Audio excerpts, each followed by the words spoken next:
राष्ट्रीय वाणिज्य एवं औद्योगिक मंत्री अनुप्रिया पटेल जी का एक बार जोरदार तालियों के साथ फिर से स्वागत करते हैं। अनुप्रिया पटेल जी, सबसे पहले आपके मंत्रालय से जुड़ी हुई बहुत सारी चीजों पर मैं चर्चा करना चाहती हूँ। किस तरीके से उद्योग को बढ़ावा दिया जा रहा है, इन्वेस्टमेंट कैसे आ रहा है, ये तमाम चीजें हैं।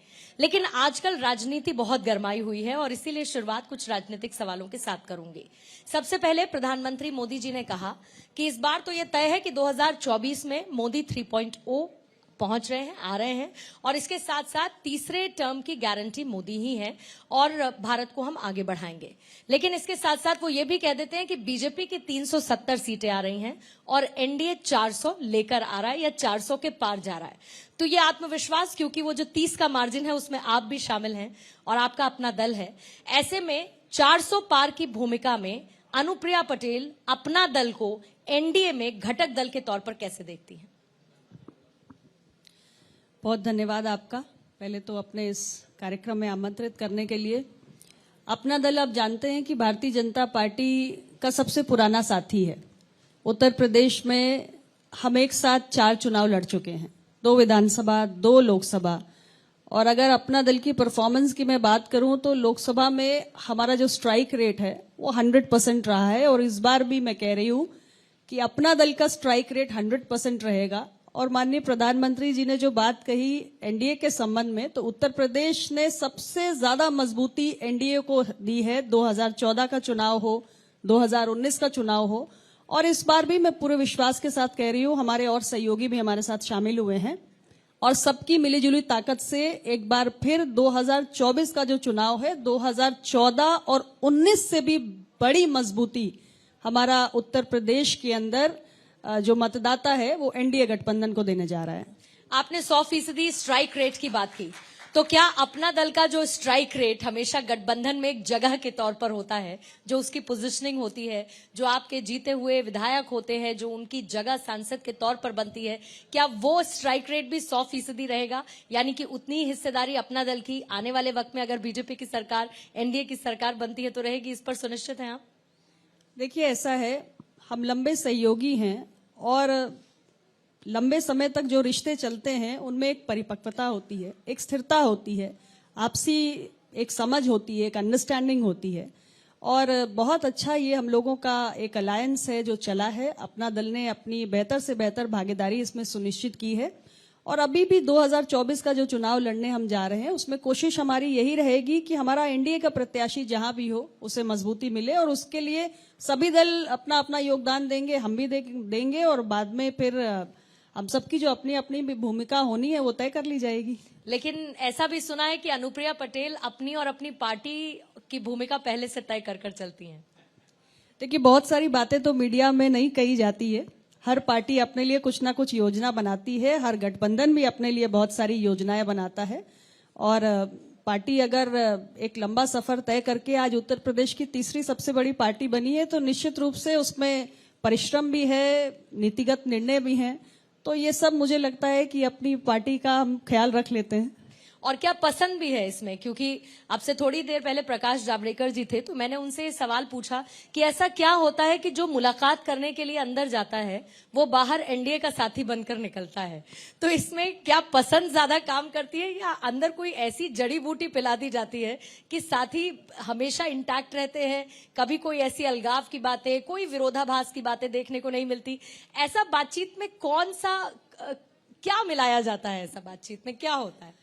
देखिए, एनडीए के बहुत सारे सहयोगी हैं। अब बाकी घटक दलों के नेता क्या जाके बातचीत करते हैं उसके बारे में तो मुझे जानकारी नहीं है, लेकिन अपना दल की जहां तक बात है तो हमारे अपने जो नीतिगत विषय रहते हैं उस पर बड़ी स्पष्ट बात होती है और बहुत स्वतंत्र भाव से बात होती है।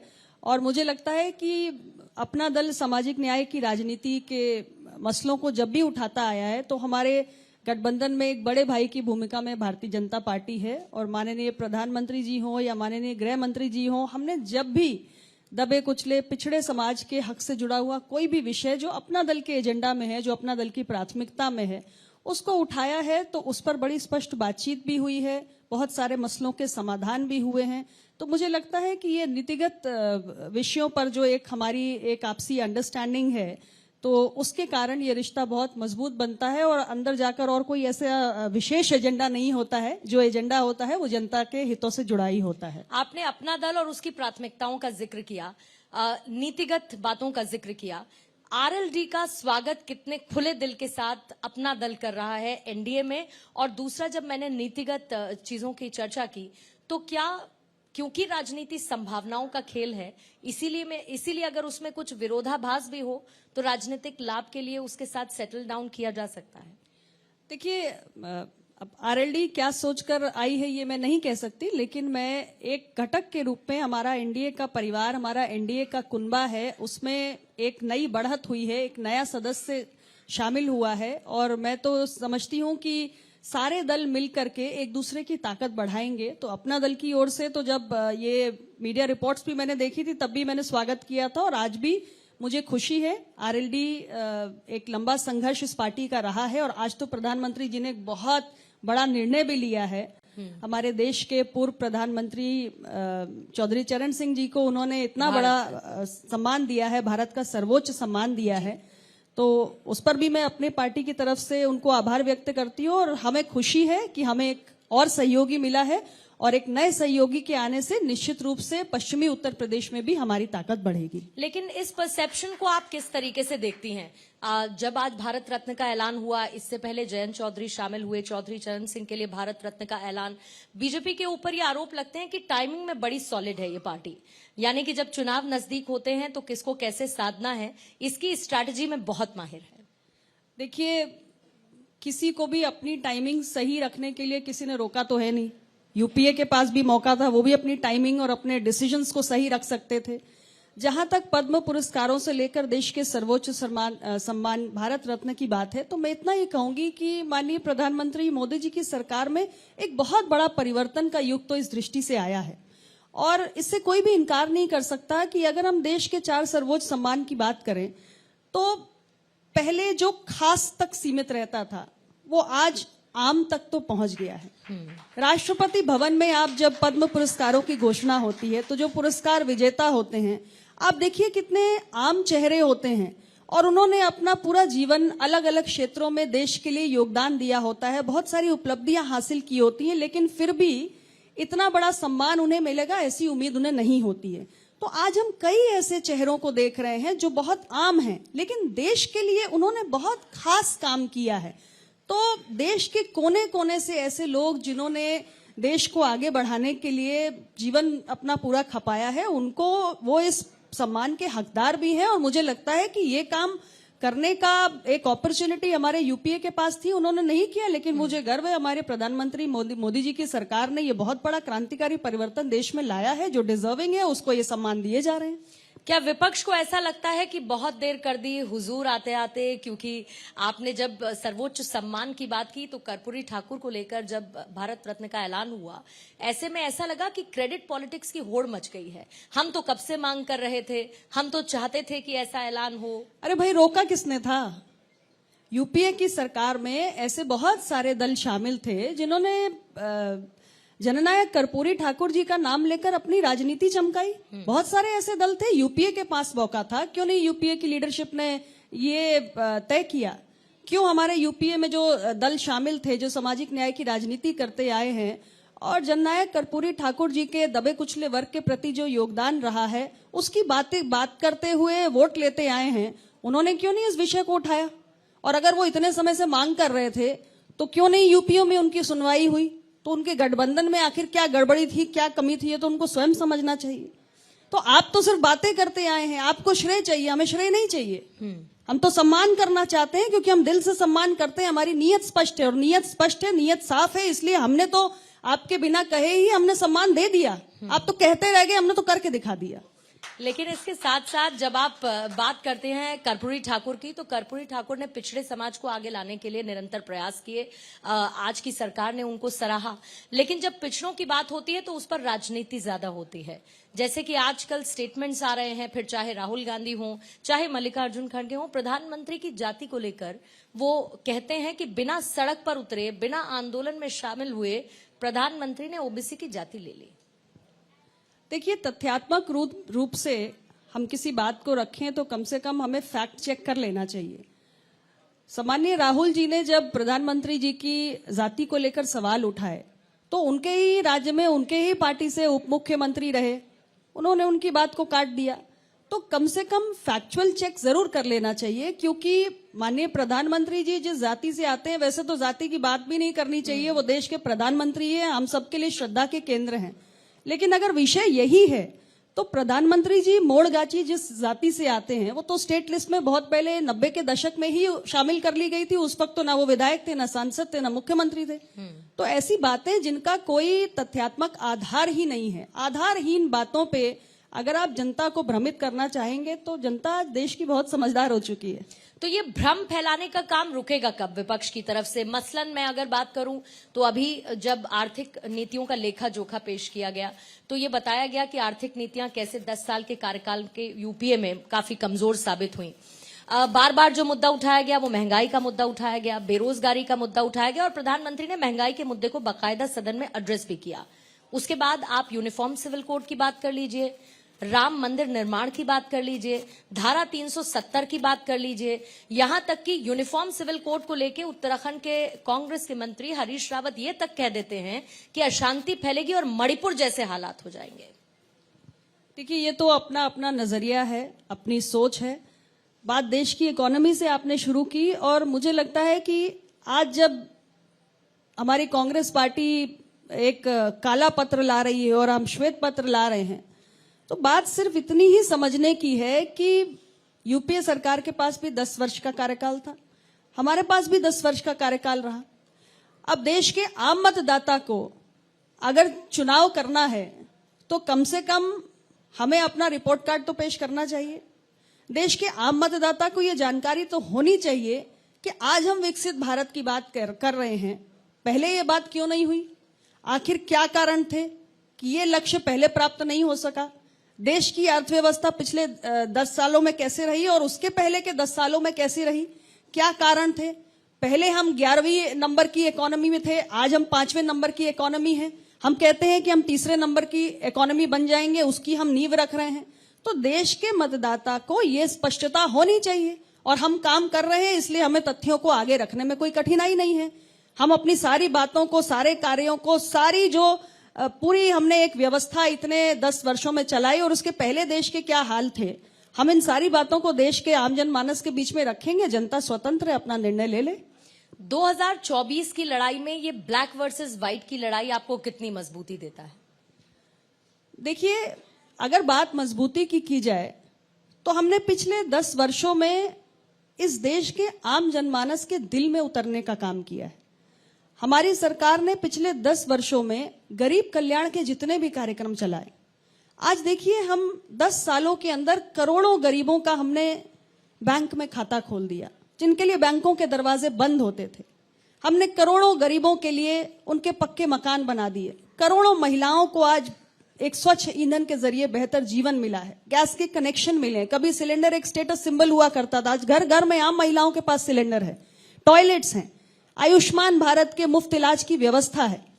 तो हमारे लिए तो देश के गरीब का कल्याण एक कमिटमेंट है और पिछले 10 वर्षों में हमने जो काम किया है उसके आधार पे हमें ये विश्वास आता है मन में कि जनता एक बार देश की सेवा करने का अवसर और देगी। तो हमारे लिए तो ये ब्लैक एंड व्हाइट का कोई इशू ही नहीं है। हमारे लिए तो बात सिर्फ इतनी है कि हम एक स्पष्ट नीति के साथ, एक स्पष्ट नियत के साथ आगे बढ़ रहे हैं और इसलिए हमारे कार्यों के परिणाम 10 सालों में जो भी काम हमने किया आज वो विजिबल है, वो दिखाई पड़ रहा है। सिर्फ बातें नहीं हैं, खोखले दावे नहीं हैं, हमारा काम जमीन पर नजर आ रहा है और एक आम व्यक्ति, एक गरीब व्यक्ति, एक सामान्य व्यक्ति अपने जीवन में इन 10 वर्षों में आए बदलाव को महसूस कर पा रहा है। हम तो इसे अपनी उपलब्धि मानते हैं और जनता इसको सराहती भी है, जो उपलब्धियां जिनका आप जिक्र करती हैं। और सबसे बड़ी बात यह कि जनता के साथ संवाद, प्रधानमंत्री मोदी संसद के पटल से सीधे 140 करोड़ भारतीयों के साथ संवाद करते हैं, फर्स्ट टाइम वोटर्स को। और मैं इसको आपकी रणनीति का हिस्सा मानती हूं कि फर्स्ट टाइम वोटर्स को वो ये बताते हैं कि हमने 10 सालों में क्या काम किया। और अगर आप सत्ता हस्तांतरित करने की बात करते हैं अपने वोटों के आधार पर, तो आप किसको देंगे, ये उनकी रणनीति का हिस्सा हो सकता है। लेकिन क्योंकि थोड़ी देर पहले हमने यूनिफॉर्म सिविल कोड का और उत्तराखंड का जिक्र किया, केंद्र सरकार यूनिफॉर्म सिविल कोड को लेकर पहल कब करेगी? राज्यों का अपना अधिकार है, लेकिन ये कहा जा रहा है कि जब एक देश एक कानून की बात हो रही है तो केंद्र इसकी पहल क्यों नहीं करता? आपके तो एजेंडे में भी था। देखिए, ऐसा है, फिलहाल इस पर कोई भी मैं ऑफिशियल स्टेटमेंट नहीं दे सकती, क्योंकि अभी तो ऐसा कोई निर्णय सरकार की तरफ से हुआ नहीं है। लेकिन जब सरकार तय करेगी तो हमारी सरकार स्पष्ट रूप से इस बात को सामने रखेगी भी, और तब तक कोई टिप्पणी करना उचित नहीं होगा। जातिगत जनगणना को लेकर एनडीए का क्या स्टैंड है?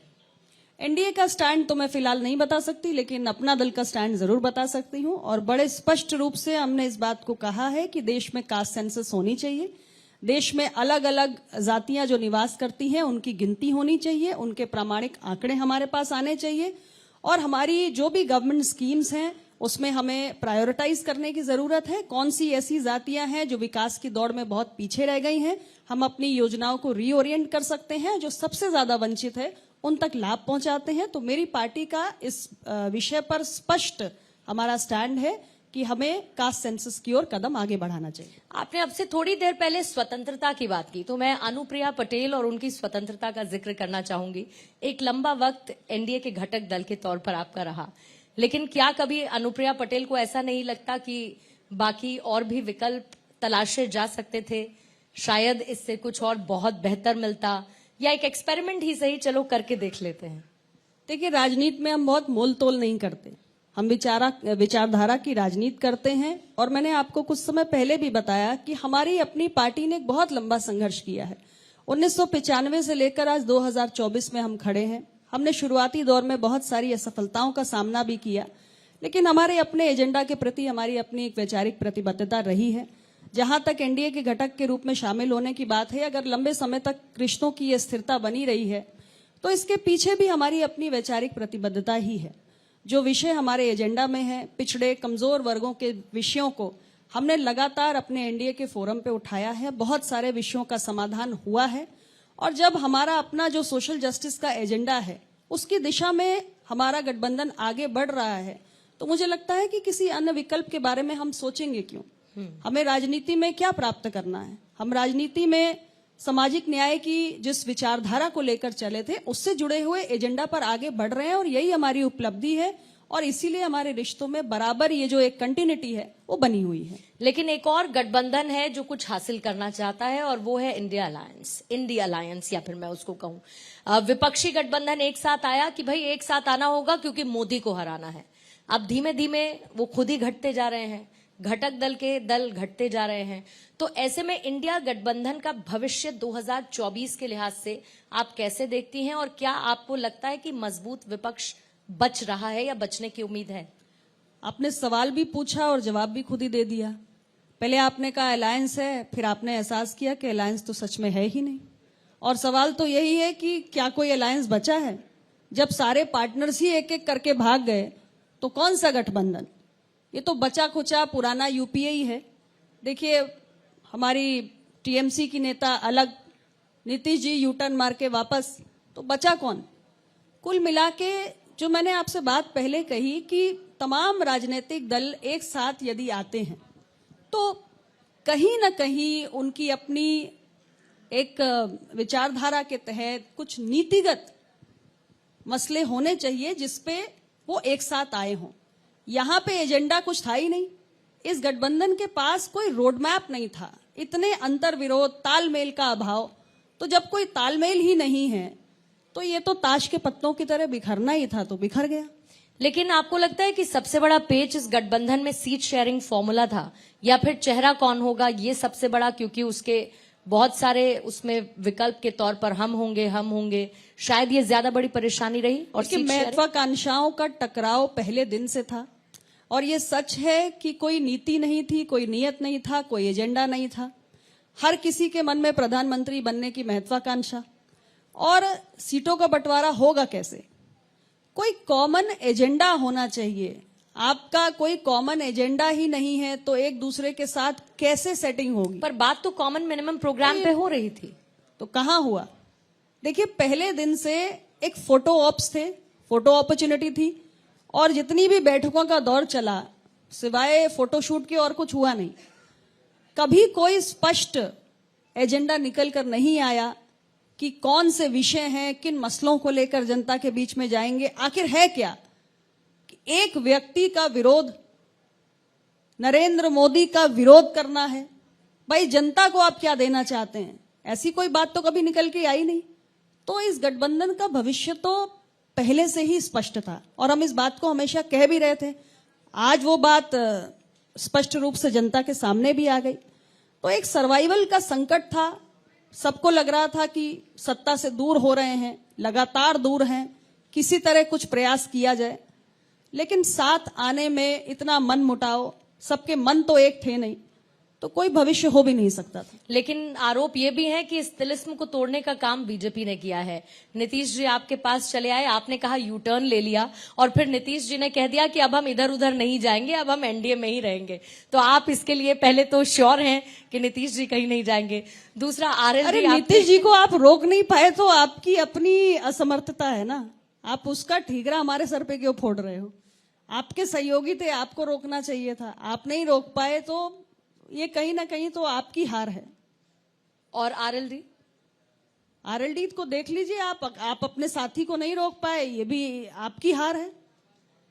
भाई हम तो प्यार से बुलाते हैं, लोग आते हैं, लोगों को लगता है हम देश के लिए काम कर रहे हैं, वो हमारे साथ जुड़ना चाहते हैं और मैं तो कहती हूँ हर सहयोगी का स्वागत है। हम एक बड़े विजन के साथ आगे बढ़ रहे हैं। अगले 25 वर्षों में हम विकसित भारत बनाना चाहते हैं। देश के अंदर आज देखिए बदलाव का दौर है। बड़े पैमाने पर इंफ्रास्ट्रक्चर का विकास हो रहा है, गरीबों का कल्याण हो रहा है, एक नया भारत उभर रहा है जिसकी ताकत को दुनिया समझ रही है।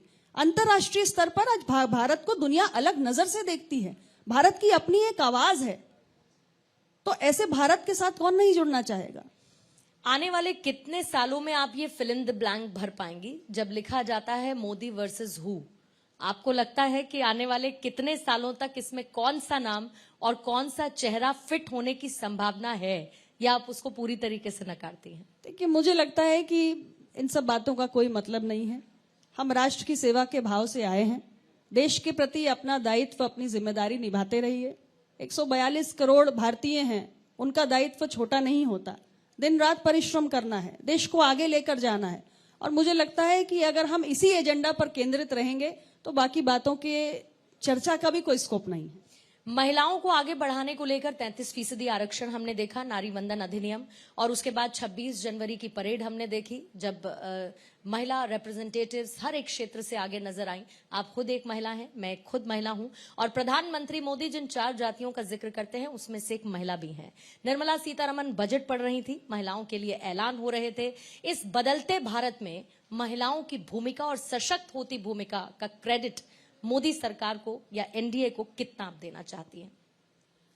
निश्चित रूप से सरकार चाहती है कि हमारे देश की आधी आबादी देश की प्रगति में अपना योगदान दे, और आधी आबादी के अंदर क्षमताओं का, प्रतिभा का कोई अभाव नहीं है। और इसके अनेक उदाहरण तो आपने अपनी बात में स्वयं ही प्रस्तुत कर दिए। जरूरत होती है मौकों की, जरूरत होती है कि आप अवसर दीजिए, आप भरोसा कीजिए। और आज बेटियों को इतने अवसर मिल रहे हैं। आप देखिए कि हमारी आर्म्ड फोर्सेस में आज बेटियां हैं। अभी हमने देखा कि भारत चांद पर पहुंच गया। हमारे इसरो के अंदर कितनी वैज्ञानिक हमारी महिलाएं। आप स्पोर्ट्स का क्षेत्र देख लीजिए, केवल स्पेस का सेक्टर नहीं, स्पोर्ट्स में हमारी बेटियां कहां दुनिया के कोने में जाकर नाम कमा रही हैं। सेल्फ हेल्प ग्रुप्स को देख लीजिए, बिल्कुल ग्रास रूट लेवल पे अगर हम जाके बात करें तो आज हमारी गरीब परिवार से आने वाली जो महिलाएं हैं वो आर्थिक रूप से स्वावलंबी हो रही हैं। मैं अपने मंत्रालय में स्टार्टअप्स की बात करूं, आज देश के अंदर हमारे पास 1 लाख से ज्यादा रिकॉग्नाइज्ड स्टार्टअप्स हैं। और आपको खुशी होगी जानकर कि 45% ऐसे स्टार्टअप्स हैं, रिकॉग्नाइज्ड स्टार्टअप्स, जिनकी निदेशक महिला है। तो महिलाएं इतना बढ़ चढ़ के योगदान देश के लिए दे रही हैं, तो सरकार का काम तो एक फैसिलिटेटर के रूप में है और हम फैसिलिटेट कर रहे हैं। ये हमारी जिम्मेदारी है। जिस देश की आधी आबादी अपना कंट्रीब्यूशन नहीं दे पाएगी वो देश आगे कैसे बढ़ेगा? और हमने तो इतना बड़ा सपना देखा है कि भारत अब डेवलपिंग इकोनॉमी नहीं रहेगा, भारत डेवलप नेशन बनेगा। हम दुनिया के विकसित देशों की श्रेणी में आकर खड़े होंगे, तो अपनी आधी आबादी को पीछे कैसे रह सकते हैं? बिल्कुल साथ लेकर चलना होगा। और इसीलिए जो 2047 की बात प्रधानमंत्री मोदी करते हैं कि जब हम डेवलप्ड नेशन बन जाएंगे, 2047 की जब हम बात करते हैं तो न सिर्फ देश के अंदर की नीतियों में बदलाव, बल्कि ग्लोबल लेवल पर हमने देखा कि भारत और भारत की जो इमेज थी वो कितनी पॉजिटिव और कितनी बेहतर होती हुई नजर आई है। डेफिनेटली एक ग्लोबल लीडर के तौर पर प्रधानमंत्री मोदी नजर आते हैं।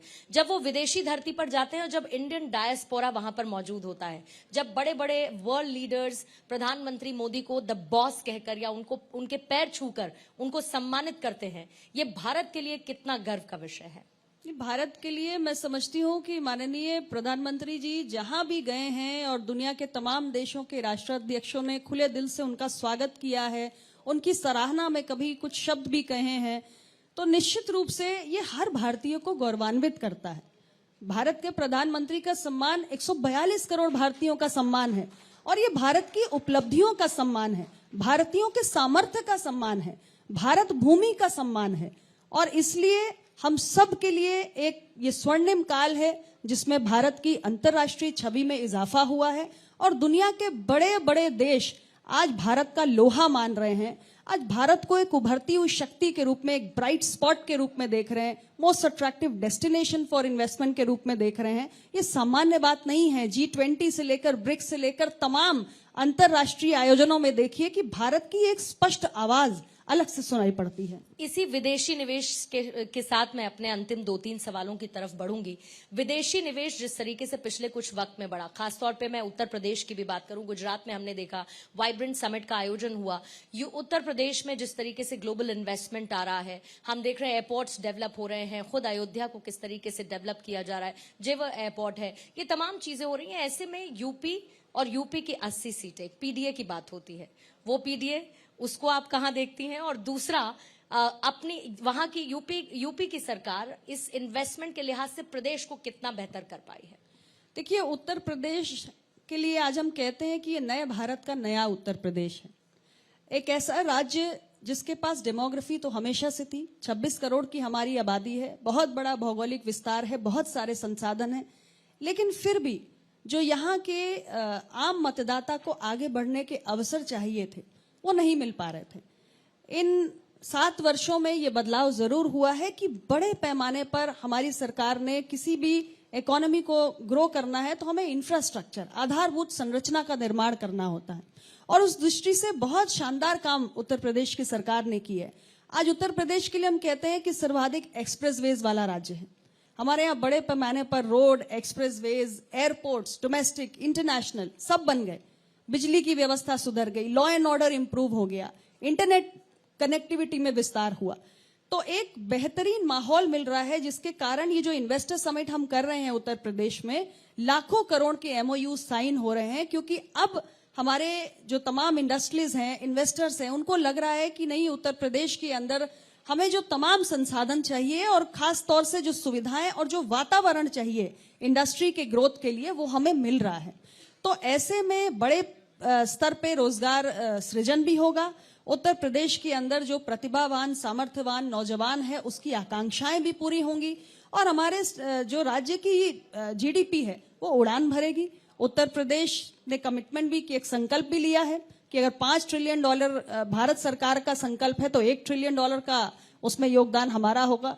तो मुझे लगता है कि सिर्फ बातें करने से तो $1 ट्रिलियन का नहीं होगा योगदान। उसके लिए जो हमें एक रोड मैप बनाना है, वो रोड मैप बनाने का काम हमारी राज्य की सरकार ने बेहतर ढंग से किया है। इस बार जब बजट पेश हो रहा था तो राम को समर्पित कर दिया, फिर उसके बाद मथुरा की बात भी कर ली, प्रयागराज की बात भी कर ली। तो ये जो धार्मिक तौर पर उत्तर प्रदेश को डेवलप करने की बात है और उसमें मथुरा का भी जिक्र करना, बार बार ये नारा दिया जाता है कि अयोध्या, काशी और अब मथुरा की झांकी बाकी। देखिए, ऐसा है, हर पार्टी की अपनी कुछ प्रायोरिटीज होती हैं। भारतीय जनता पार्टी की अपनी प्रायोरिटीज हैं, लेकिन उसमें भी हमें ये देखना चाहिए, हमारे धार्मिक स्थल भी जब डेवलप होते हैं तो उसमें भी पर्यटन क्षेत्र की विकास की संभावनाएं बढ़ती हैं, एम्प्लॉयमेंट जनरेशन के बहुत बड़े उसमें संभावनाएं प्रबल होती हैं। तो कहीं ना कहीं राज्य के जो मतदाता है, राज्य की जो आम जनमानस है, उनके अपने जीवन में खुशहाली लाने का भी ये टूरिज्म के माध्यम से ये एक बहुत बड़ा इंस्ट्रूमेंट भी बनता है। इस दृष्टि से भी हमें इन निर्णयों को देखना चाहिए। लेकिन आपके बजट को अखिलेश यादव विदाई बजट बता देते हैं और उसके साथ 80 सीटों पर दावा भी ठोकते हैं, कहते हैं इस बार पीडीए काम करेगा। देखिए, ऐसा है, माननीय अखिलेश यादव जी को पिछड़ा, दलित, अल्पसंख्यक केवल तब याद आता है जब वो सत्ता से बाहर हो जाते हैं। जब विपक्ष में रहते हैं तो उन्हें याद आता है कि पिछड़ा, दलित और अल्पसंख्यक की बात करनी है, लेकिन जब वो सत्ता में रहते हैं तब वो भूल जाते हैं। यूपीए की सरकार को वो सपोर्ट कर रहे थे, क्यों उन्होंने नीट में ओबीसी आरक्षण लागू करवाने के लिए प्रयास नहीं किया? तब उनको पिछड़ों की याद नहीं आई। रक्षा मंत्रालय उनकी पार्टी के पास था, आपने सैनिक स्कूलों में पिछड़ों के बच्चों को एडमिशन में रिजर्वेशन के विषय पर काम नहीं किया, तब आपके लिए पिछड़े महत्वपूर्ण नहीं थे। तो कुल मिलाकर, और आपने स्टेट में सत्ता संभाली है, आपने क्यों नहीं स्टेट में कास्ट सेंसस करा दिया? तो पिछड़े, दलित, अल्पसंख्यक, ये सब आपको तभी याद आते हैं जब सत्ता आपके पांव के नीचे से निकल जाती है। अंतिम सवाल की तरफ बढ़ते हुए, यूनिफॉर्म सिविल कोड उत्तराखंड के बाद उत्तर प्रदेश कब लाने के लिए विचार कर रहा है? देखिए, सरकार जब निर्णय लेगी तो सरकार स्पष्ट रूप से अपने निर्णय को बताएगी भी, और फिलहाल इस संबंध में अपना दल से कोई चर्चा हुई नहीं है, तो उस पर मेरा टिप्पणी करना भी उचित नहीं है। और 400 पार पर आपकी मोहर? मैं तो कह रही हूं कि देश की सेवा करने का अवसर हमें तीसरी बार मिलेगा। मोदी जी हैट्रिक लगाएंगे, फिर से देश को आगे बढ़ाने का काम करेंगे। आंकड़ों में मत उलझिए, देश हमारे साथ है। बहुत बहुत शुक्रिया अनुप्रिया पटेल जी इस बातचीत के लिए। एक बार जोरदार तालियों के साथ इस चर्चा को समाप्त करते हैं। Thank you so much ma'am for your time. Thank you.